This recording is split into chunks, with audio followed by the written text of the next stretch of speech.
ముసలావిడ సొరకాయ బుర్ర. రాసిన వారు చౌదరి గారు. చాలా కాలం క్రితం ఒక ఊళ్ళో ఒక ముసలావిడ ఉండేది. ఆమెకు పుట్టెడు గూని ఉండేది. ఆ ముసలావిడ 2 కుక్కలను పెంచేది.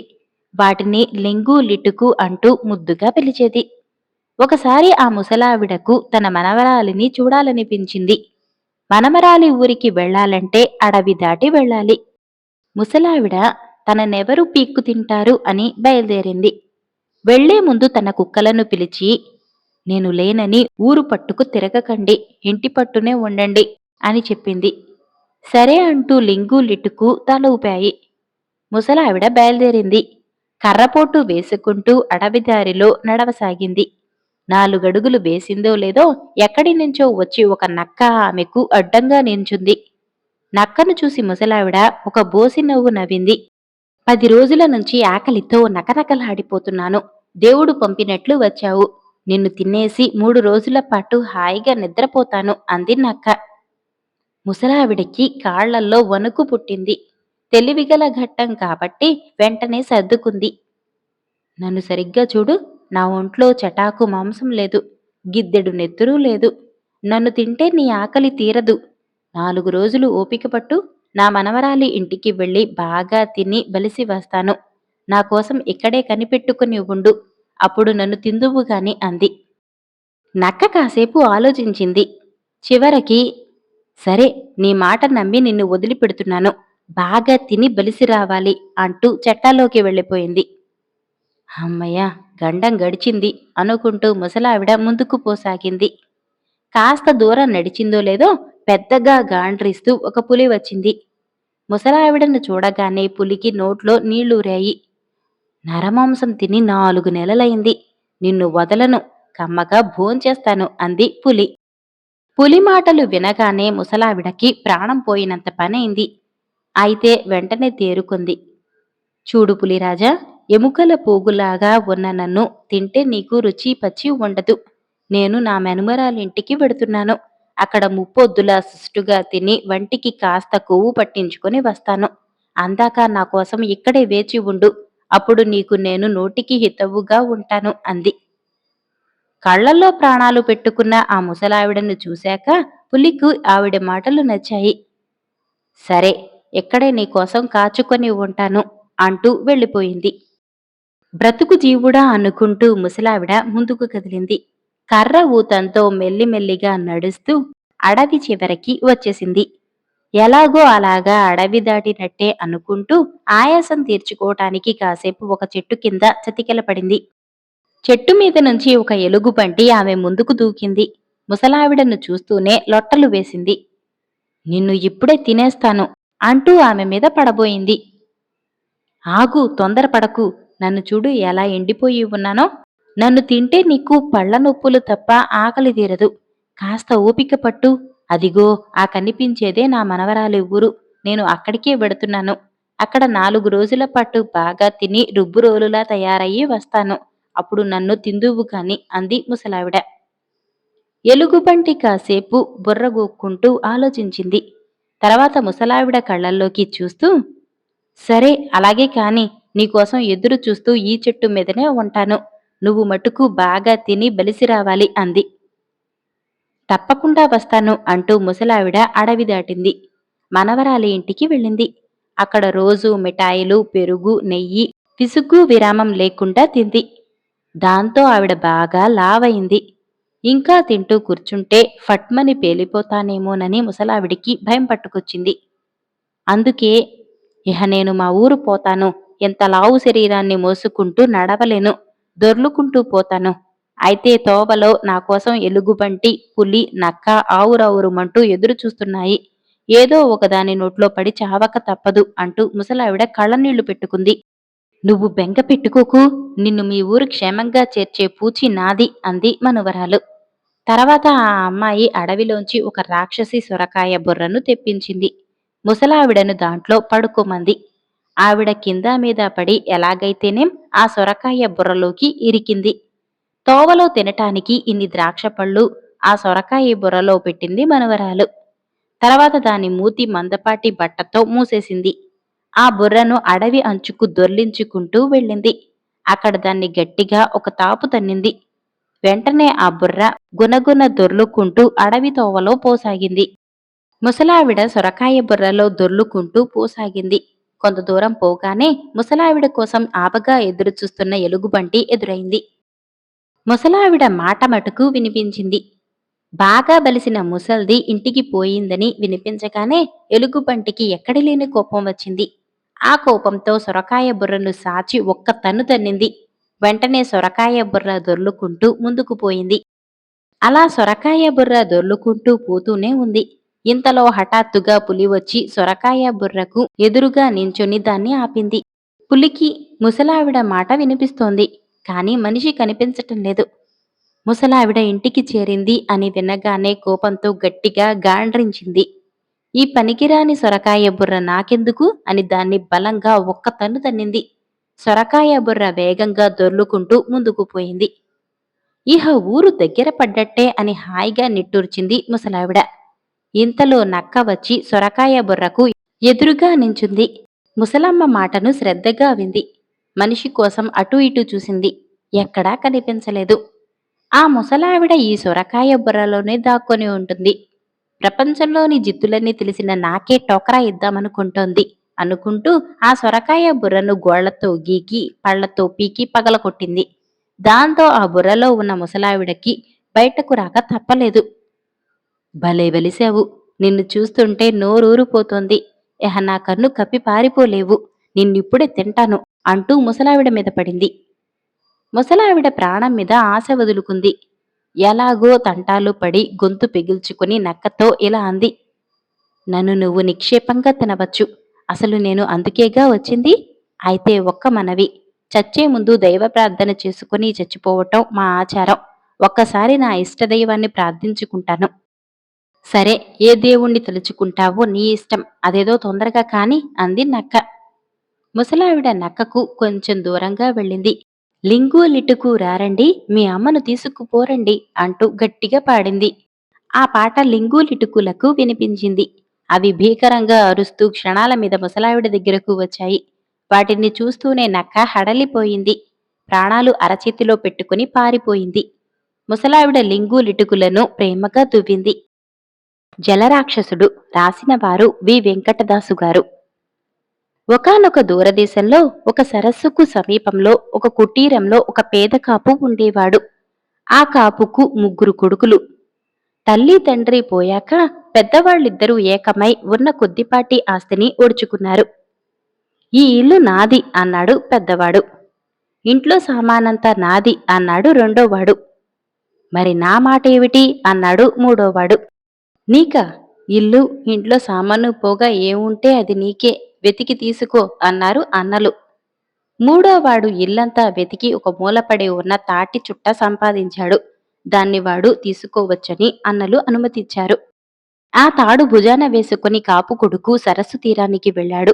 వాడక్కడ నీటి ఒడ్డునే పెరిగే ఒక చెట్టు నానుకొని కూర్చొని తన బతుకు తెరువు ఏమిటా అని ఆలోచిస్తుండగా అంత దూరాన ఒక ఉడత కనిపించింది. తన వద్ద ఉన్న తాడుతో ఉచ్చులు పన్ని రకరకాల జంతువులను పట్టుకుని వాటి చర్మాలు అమ్మి బతుకవచ్చునని వాడికి తోచింది. వాడు వెంటనే ఉచ్చు పన్ని ఉడతను పట్టుకున్నాడు. అయితే తీరా పట్టుకున్నాక వాడికి దానిని చంపబుద్ధి కాలేదు. అందుచేత ఒక చెక్కల గూడు చేసి వాడు ఉడతను అందులో పెట్టాడు. అలాగే వాడు ఒక కుందేలును కూడా ఉచ్చుల సహాయంతో పట్టుకుని దాన్ని కూడా చెక్కల గూడులో పెట్టేశాడు. వాడు ఆ సరస్సు ఒడ్డునే మకాం పెట్టి తన తాడుకు చిన్న ఉచ్చులు, పెద్ద ఉచ్చులు, ఇంకా పెద్ద ఉచ్చులు అమర్చసాగాడు. వాడు చూస్తూ ఉండగానే ఒక పెద్ద ఎలుగుబంటి వాడికి కొంచెం దూరంగా ఉన్న గుహలో ప్రవేశించింది. కాపు కొడుకు అలా ఉచ్చులు అమర్చుతూ ఉండగా నీటి లోపల గలగలా శబ్దం వినిపించింది. వాడు తల ఎత్తి చూసేసరికి నీటిలో నుంచి సగం పైకి వచ్చిన ఒక కుర్రవాడు ఒక రాయి పట్టుకుని దాని మీదుగా తనకేసి చూస్తుండటం కనిపించింది. ఆ సరస్సు అడుగున ఒక జలరాక్షసుడుంటున్నాడు. వాడెప్పుడూ నీరు విడిచి బయటకు రాడు. కాని ఎవరైనా సరస్సు సమీపానికి వస్తే తన మాయోపాయాల చేత వారిని నీటిలోకి వచ్చేలాగూ చేసి లోపలికి ఈడ్చేస్తాడు. వాడు ఎందరో ప్రయాణికులను ఆ విధంగా చంపేసి అంతులేని బంగారం చేర్చి పెట్టాడని చెప్పుకునేవారు. ఇప్పుడు తనను చూస్తున్నది ఆ జలరాక్షసుడి కొడుకై ఉండాలని కాపు కొడుకు గ్రహించాడు. మా సరస్సు దగ్గర చేరి ఏం చేస్తున్నావు అని రాక్షసుడి కొడుకు అడిగాడు. ఈ సరస్సుకు ఉచ్చు వేసి బిగలాగబోతున్నాను. అప్పుడు సరస్సు కాస్త మూసుకుపోతుంది అన్నాడు కాపు కొడుకు. రాక్షసుడి కొడుకు బుడుంగున మునిగి తండ్రి దగ్గరకు పోయి కాపు కొడుకు అన్న మాటలు చెప్పాడు. అంత పని చేస్తాడుగా, వాణ్ణి బతికి ఉండనివ్వరాదు. నువ్వు మళ్ళీ పైకి వెళ్ళి నీతో పాటు చెట్టు ఎక్కమని పందెం వెయ్యి. చెట్టెక్కి అలిసిపోయినాక వాణ్ణి నీటిలోకి తోసెయ్యి. మిగతా పని నేను చూస్తాను అన్నాడు రాక్షసుడు తన కొడుకుతో. రాక్షసుడి కొడుకు పైకి వచ్చి కాపు కొడుకుతో, నాతో పాటు చెట్టెక్కు చూస్తాం అన్నాడు. నేను నీ పని మీద ఉన్నాను, కళ్ళు కనబడటం లేదు.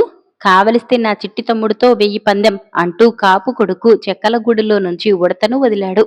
రాక్షసుడి కొడుకు చెట్టు మీద చెయ్యి వేయకముందే ఉడత తుర్రున చిట్టారు కొమ్మకు పారిపోయింది. రాక్షసుడి కొడుకు మళ్లీ తండ్రి దగ్గరకు పోయి ఇలా జరిగింది చెప్పాడు. అయితే వాణ్ణి నీతో పరుగు పందానికి రమ్మను. వాణ్ణి సరస్సు చుట్టూ పరిగెత్తించి అలుపు రాగానే లోపలికి తోసెయ్యి అన్నాడు రాక్షసుడు. రాక్షసుడి కొడుకు మళ్లీ పైకి వచ్చి, పోనీ నాతో పరుగు పందెం వెయ్యి అన్నాడు. కళ్ళు లేవు, పని మీద ఉన్నాను. కావలిస్తే నా బుల్లి తమ్ముడితో వెయ్యి పందెం అంటూ కాపు కొడుకు కుందేలును వదిలాడు. వదిలిందే ఆలస్యంగా అది వాయువేగంతో బయలుదేరి క్షణంలో మాయమైంది. రాక్షసుడి కొడుకు మళ్లీ తండ్రి దగ్గరకు పోయి జరిగింది చెప్పాడు. అలాగా, ఇదేదో మహాచిత్రంగా ఉందే. అయితే ఈసారి వాడితో మల్ల యుద్ధం చేసి చితక కొట్టి నీటిలోకి తొయ్యి అన్నాడు రాక్షసుడు. వాడి కొడుకు పైకి వచ్చి కాపు కొడుకుతో, నాతో మల్ల యుద్ధం చేస్తావా అని అడిగాడు. చేతిలో పని ఇంకా పూర్తి కాలేదు. ఆ కనిపించే గుహలో మా తాత ఉన్నాడు. ఆయనతో మల్ల యుద్ధం చెయ్యి. నువ్వు గెలిస్తే అప్పుడు నీ సంగతి నేను చూస్తాను అన్నాడు కాపు కొడుకు. రాక్షసుడి కొడుకు ఎలుగుబంటి ఉండే గుహలోకి వెళ్లి దాన్ని కవ్వించాడు. ఎలుగుబంటి వాణ్ణి పట్టి పీకి రక్కి వదిలిపెట్టింది. వాడు ఎలాగో చావు తప్పించుకుని పారిపోయి తండ్రిని చేరుకుని జరిగిందంతా చెప్పాడు. జలరాక్షసుడికి భయం పట్టుకున్నది.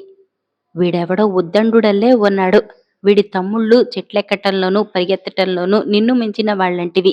వీడి తాత నిన్ను చంపినంత పని చేశాడాయే. వీడు మన సరస్సును ఉచ్చువేసి నిజంగా మూసేస్తాడేమో. ఎంత బంగారం ఇస్తే వీడు మన సరస్సును వదిలిపోతాడో అడిగిరా అన్నాడు రాక్షసుడు కొడుకుతో. వాడు వెళ్లి కాపు కొడుకును అడిగాడు. నువ్వు బంగారం తీసుకురా, చూసి చెబుతాను అన్నాడు కాపు కొడుకు. రాక్షసుడి కొడుకు కొంత బంగారం తెచ్చాడు. అది చాలదన్నాడు కాపు కొడుకు. వాడు వెళ్లి మరికొంత తెచ్చాడు. కాపు కొడుకు తృప్తిపడలేదు. రాక్షసుడి ప్రాణం విసిగి తన దగ్గర ఉన్నదంతా పంపేశాడు. ఇంతకంటే మా దగ్గర చిన్న మెత్తు కూడా బంగారం లేదు అని రాక్షసుడి కొడుకు చెప్పిన మీదట కాపు కొడుకు ఆ బంగారమంతా తీసుకుని తన తండ్రి ఇంటికి వెళ్ళాడు. ఎక్కడిదిరా నీకింత బంగారం అని అన్నలు ఆశ్చర్యంగా అడిగారు. ఈ తాడుతో సంపాదించుకున్నాను అన్నాడు తమ్ముడు. ఈ ఇల్లు ఇంట్లో సామాను తీసుకుని మాకు ఆ తాడు ఇచ్చేయ్ అని అన్నలు తమ్ముణ్ణి బతిమిలాడారు. తమ్ముడు ఇచ్చేశాడు. వాడు తన తండ్రి ఇల్లు బాగు చేసుకుని తన బంగారంతో పొలాలు గొడ్డు గోద ఏర్పాటు చేసుకుని సుఖంగా ఉన్నాడు. వాడి అన్నలు ఆ తాడు తీసుకుని ఎటుగా వెళ్లారో ఏమైపోయారో ఈనాటికి ఎవరికీ తెలియదు. భాగ్యశాలి రాసిన వారు పి. శ్రీనివాసాచారి గారు. ఒక ఊళ్ళో శంభునాథుడనే ధనికుడుండేవాడు. అతనికి లేక లేక ఒక కుమారుడు కలిగాడు. ఆ కుమారుడికి శంభుదాసు, దేవదాసు అని తన తాతగారి పేరు పెట్టాడు. ఒకసారి ఒక వృద్ధ యాత్రికుడు శంభుదాసింటికి వచ్చి సుస్థి చేయటం వల్ల 2 రోజులు శంభుదాసు చేత సపర్యలు చేయించుకుని వెళ్ళిపోతూ దేవదాసును చూసి, ఈ కొడుకు వల్ల మీ దౌర్భాగ్యం తొలగిపోతుంది. వీడు మంచి భాగ్యశాలి, దీర్ఘాయుష్కుడు అని చెప్పాడు. నాకు దౌర్భాగ్యం ఏమీ లేదే, ఈయన ఇలా అన్నాడెందుకో అని శంభుదాసు ఆశ్చర్యపడ్డాడు. కాని శంభుదాసుకు త్వరలోనే దౌర్భాగ్యం చుట్టుకున్నది. అతని ఇంటికి సాధారణంగా అతిథులు వచ్చిపోతూ ఉండేవారు. శత్రురాజ్యానికి చెందిన గూఢచారి మారువేషంలో వచ్చి శంభుదాసు ఇంట బస చేశాడని, ఇలాంటి పని లోగడ కూడా 1-2 సార్లు జరిగిందని రాజుగారు తన గూఢచారుల ద్వారా తెలుసుకున్నాడు. రాజుగారు శంభుదాసును రాజద్రోహిగా విచారణ చేసి ఆయన ఇంటికి వచ్చిన శత్రుగూఢచారుల వివరాలు అడిగాడు. తన ఇంటికి అతిథులుగా వచ్చిపోయే వారి వివరాలు శంభుదాసు ఎరుగడు. అందుచేత ఆయన ఏమీ చెప్పలేకపోయాడు. శంభుదాసు రాజద్రోహి అన్న అనుమానం దృఢపడి రాజు ఆయన ఆస్తినంతా స్వాధీనపరుచుకుని ఆయనకు నగర బహిష్కరణ శిక్ష విధించాడు. శంభుదాసు భార్యా బిడ్డలతో తనకు మిగిలిన పాత్ర సామాగ్రి బట్టలు తీసుకుని నగరం విడిచి దూరాన ఉన్న ఒక గ్రామానికి వెళ్లి అక్కడ ఉండే జమీందారు దగ్గర సేవకుడిగా ఉంటూ తాను ఫలానా అని ఎవరికీ చెప్పక ఒక కుటీరం నిర్మించుకుని అందులో అజ్ఞాతవాసం చేయసాగాడు. శంభుదాసు ఎప్పుడూ జమీందారు సేవలోనే ఉంటూ వారానికి ఒకసారి ఇంటికి వచ్చేవాడు. కుటీరంలో దేవదాసు అతని తల్లి మాత్రమే ఉండేవాళ్లు. దేవదాసు 5 ఏళ్లవాడై ఉండగా ఒకనాడు బొమ్మలు అమ్మేవాడు రకరకాల బొమ్మలను తట్టలో పెట్టుకుని అమ్ముతూ వచ్చాడు. దేవదాసు ఆ మనిషిని పిలిచి తట్ట దింపించి అందులో ఉన్న గుర్రం బొమ్మ కావాలన్నాడు. దాని ఖరీదు 1 వరహ అన్నాడు బొమ్మలవాడు. దేవదాసు తన వద్ద డబ్బు లేదన్నాడు. డబ్బు లేకపోతే అంత ఖరీదు చేసే వస్తువేదన్నా ఇస్తే గుర్రం బొమ్మ ఇస్తానన్నాడు బొమ్మలవాడు. దేవదాసు ఇంట్లోకి పరిగెత్తుకుపోయి బియ్యం కుండ మీద మూతపెట్టి ఉన్న పళ్ళెం తెస్తూ గడప తగిలి పడ్డాడు. పళ్ళెం రాతిబండ మీద పడింది. దేవదాసు వెంటనే లేచి పళ్ళెం తీసుకుని దాన్ని బొమ్మలవాడికిచ్చి, ఇది తీసుకుని గుర్రం బొమ్మ ఇస్తావా అని అడిగాడు. ఆ పళ్ళెం కిలం పట్టి నల్లగా ఉన్నది. అది రాతి మీద పడ్డ చొట్ట పచ్చగా కనపడింది. కాని అది ఎత్తడి పళ్ళెం కాదు, ఇత్తడి కన్నా బరువున్నది. రాతి మీద పడ్డప్పుడు ఇత్తడిలాగా మోగను కూడా లేదు. ఇదంతా గమనించిన బొమ్మలవాడు సరేతే అని ఆ పళ్ళెం తీసుకుని తట్ట అడుగున దాచి గుర్రం బొమ్మను దేవదాసుకిచ్చి వెళ్లిపోయాడు. ఇది జరిగినప్పుడు దేవదాసి తల్లి ఇంట్లో లేదు. ఆమె తిరిగి వచ్చాక దేవదాసు తన కొయ్య బొమ్మ చూపించి బియ్యం కుండ మీద మూతతో దాన్ని కొన్నానని చెప్పాడు. తన కొడుకును చూసి ముచ్చటపడి బొమ్మలవాడు అంత చౌకగా ఆ గుర్రాన్ని ఇచ్చి ఉంటాడని ఆమె అనుకున్నది. బియ్యం కుండ మీది మూత బంగారమని ఆమెకు తెలియదు. దేవదాసు కొన్న గుర్రానికి చక్రాలున్నాయి. తోస్తే అది చక్రాల మీద పరిగెడుతుంది. దాన్ని చాలా దూరం పరిగెత్తించాలని దేవదాసు కాలితో గట్టిగా తన్నాడు. ఆ తన్నుకు ఆ గుర్రం నేల మీద నుంచి మొత్తంగా లేచి వెళ్లి గోడకు కొట్టుకున్నది.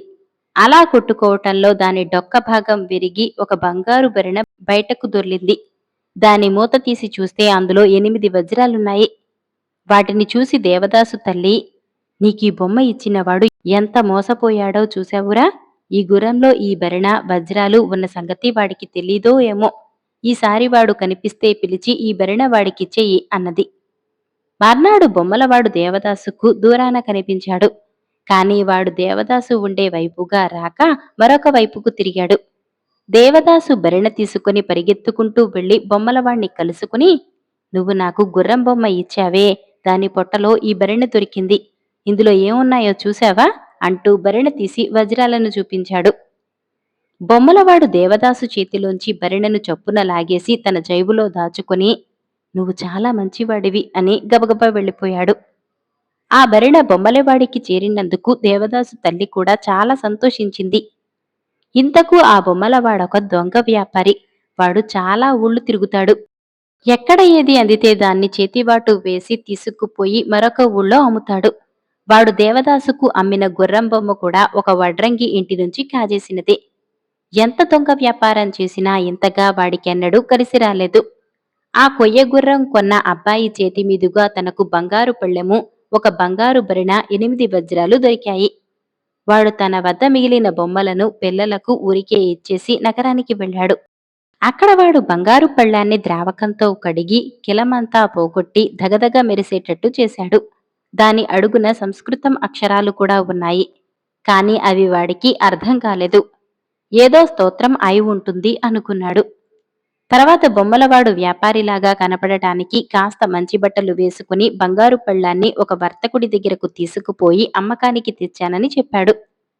వర్తకుడు దాన్ని శ్రద్ధగా పరిశీలించి, ఇది చాలా విలువైనదే, దీన్ని ఎందుకు అమ్ముతున్నావు అని అడిగాడు. విలువైనది కనుకనే అమ్ముతున్నాను. కావలిస్తే డబ్బిచ్చి తీసుకోండి. నాకు అవతల బోలెడన్ని పనులున్నాయి అన్నాడు బొమ్మలవాడు. వాడి మాట తీరు చూసి వర్తకుడు ఆ పళ్ళెం వాడి సొత్తు కాదని తెలుసుకుని, ఇది నీకు ఎలా వచ్చింది, నిజం చెప్పు అని ప్రశ్నించాడు. ఈ మాట వింటూనే బొమ్మలవాడు పారిపోవటానికి యత్నించాడు. నలుగురు చేరి పట్టుకున్నారు. వాణ్ణి సోదా చేస్తే వాడి జేబులో బంగారు భరిణ, అందులో 8 వజ్రాలున్నాయి. వాణ్ణి రాజభటులకు అప్పగించి దివాణానికి పంపాడు. అబద్ధాలు తనను కాపాడలేవి అని తెలిసి బొమ్మలవాడు న్యాయాధికారితో తాను గుర్రం బొమ్మను ఏ గ్రామంలో ఏ వడ్రంగి ఇంటి నుంచి దొంగిలించినది, ఏ ఇంటి కుర్రాడికి తాను దాన్ని ఎలా అమ్మినది, ఆ కుర్రాడికి ఆ గుర్రం బొమ్మలో భరిణెను దొరికేసరికి వాడు మర్నాడు దాన్ని తనకు ఎలా ఇచ్చినది వివరంగా చెప్పేశాడు. బంగారు భరిణ, అందులోని వజ్రాలు ఫలానా జమీందారువని రూఢి అయింది. ఆ భరిణను కొయ్యగుర్రంలో దాచిన వడ్రంగి 2 నెలల క్రితం జమీందారు గారింట ఏదో వడ్రంగం పనిచేసి వెళ్లిపోతూ ఆ భరిణెను కాజేశాడు. ఒకరికి ఇద్దరు దొంగలు దొరికిపోయారు. దీనితో పాటు ఇంకొక సంగతి బయటపడింది. బంగారు పళ్ళెం అడుగున రాజుగారి తండ్రి పేరు, శంభుదాసు తాతగారైన దేవదాసు గారి పేరు ఉన్నాయి. ఆనాడు దేవదాసు గారి రాజభక్తికి మెచ్చి రాజుగారు ఆ బంగారు పళ్ళెం నిండా బంగారు మొహర్లు పోసి కానుకగా ఇచ్చారట.